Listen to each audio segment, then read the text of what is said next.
Children's Stories। जादुई लंबे कान। आगरा नाम के शहर में वर्षा नाम की एक लड़की रहती थी। वर्षा की माँ उसके लिए हर रोज शादी के लिए रिश्ते देखती रहती थी। एक दिन उसको देखने के लिए लड़के वाले आते हैं। तब वर्षा सज धज कर साड़ी पहनकर उनको चाय नाश्ता परोसती है। अरे आप बैठे क्यों हैं? कुछ लीजिए ना।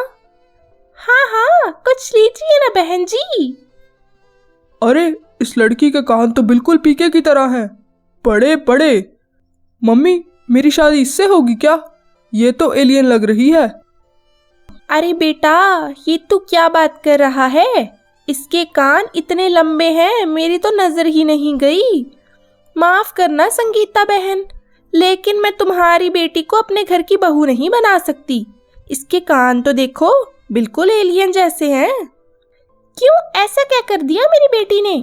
क्या तुम्हारे पास इसके कानों में पहनने की झुमकी नहीं है क्या, जो ऐसे बोल रहे हो?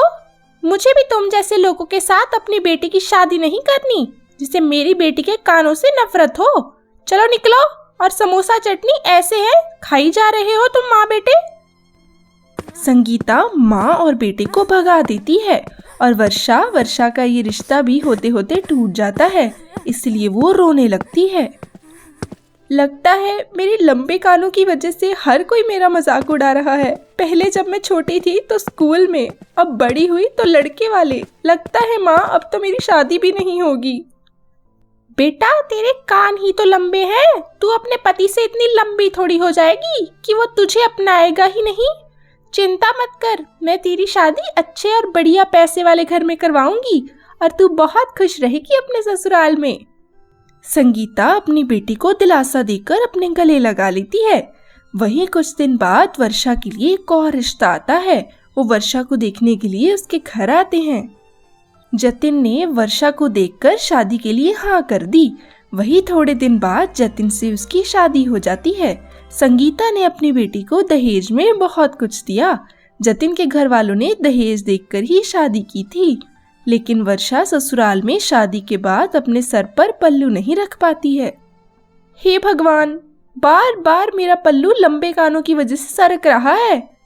नहीं बहू की तरह मैं सर पर पल्लू भी नहीं रख पा रही हूँ। मेरे ससुराल वाले क्या कहेंगे? अगर पल्लू रख लेती तो कान ढके रहते। पर अब छोड़ो, मैं ऐसे ही चली जाती हूँ, वरना पहली रसोई के लिए लेट हो जाऊंगी।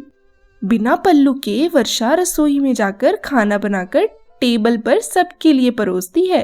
तभी उसके ननंद और सास ससुर उसके लंबे कान देखकर हंसने लग जाते हैं और बोलते हैं, भाभी आप बुरा ना मानो तो मैं एक बात कहूँ। नहीं आप बताओ। भाभी आपके कान देखकर तो मुझे आमिर खान की मूवी पीके की याद आ गई। और सब उसकी बात सुनकर हंसने लग जाते हैं।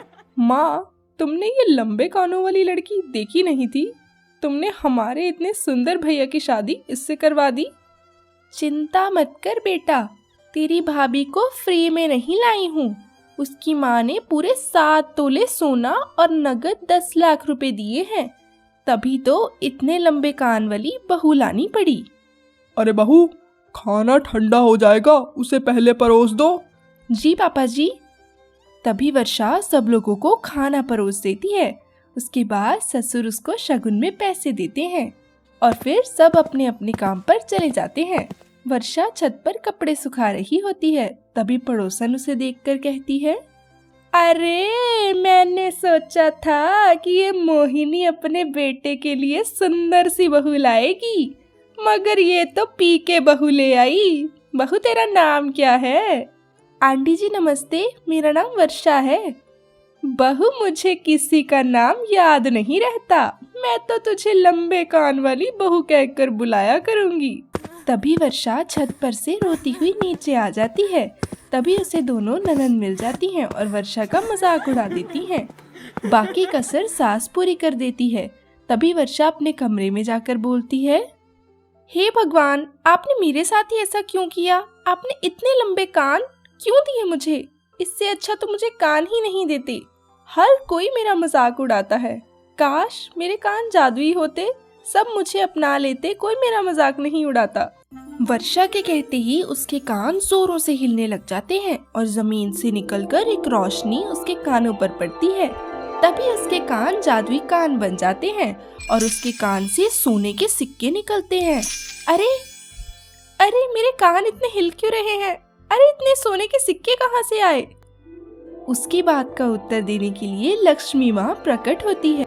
बेटा, वो इसीलिए मैं दिन में एक बार व्यक्ति के घर पर आती हूँ और तुम काफी निराश थी, इसीलिए मैंने तुम्हारे कानों को जादुई कान बना दिए। तुम्हारी बात सच हो गई। अब तुम खुशी खुशी ससुराल में रह सकती हो। शुक्रिया लक्ष्मी माता। उसकी बात सुनकर लक्ष्मी माँ गायब हो जाती हैं। ये सब होता हुआ देख उसका पति जतिन देखकर हैरान हो जाता है और कहता है, वर्षा, ये सब क्या है? ये इतने सोने के सिक्के कहाँ से आए?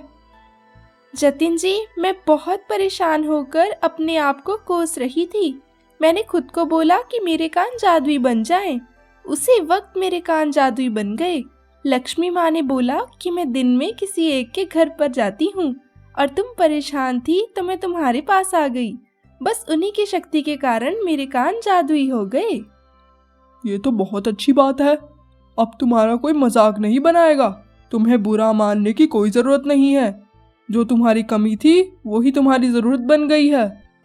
जतिन जी, आप बताओ आपको क्या खाना है? आज मैं वही बनाऊंगी।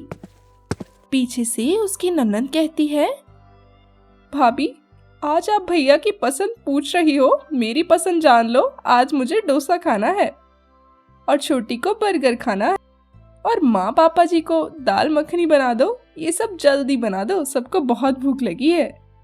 इतना कहकर वो वहाँ से चली जाती है। जतिन जी, आपने नहीं बताया कि आपको क्या खाना है?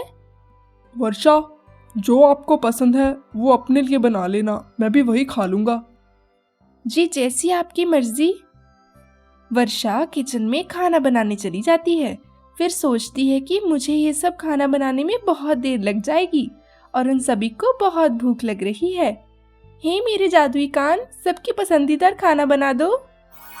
तभी वहाँ जादुई कानों से सबका पसंदीदा खाना किचन में आ जाता है। वर्षा सबका खाना टेबल पर सबको परोस देती है। उसे खाकर सब उसके खाने की बहुत तारीफ करते हैं। अरे वाह भाभी, खाना तो आपने बहुत स्वादिष्ट बनाया है। हाँ बहू, तेरे हाथों में तो जादू है। ऐसा क्या है तेरे हाथों में? हमें भी बता दे बहू। यह ले अच्छा खाना बनाने के लिए तेरा शगुन। खुश रह। ऐसे ही दिन बीतते हैं और वर्षा जादुई कानों की वजह से रोज सब काम अच्छे से और जल्दी से करने लगती है। सबकी पसंद और नापसंद का ध्यान रखती है। सब लोग उससे अब हंसकर बात करते हैं। अब उसे कोई भी बुरा भला नहीं बोलता है।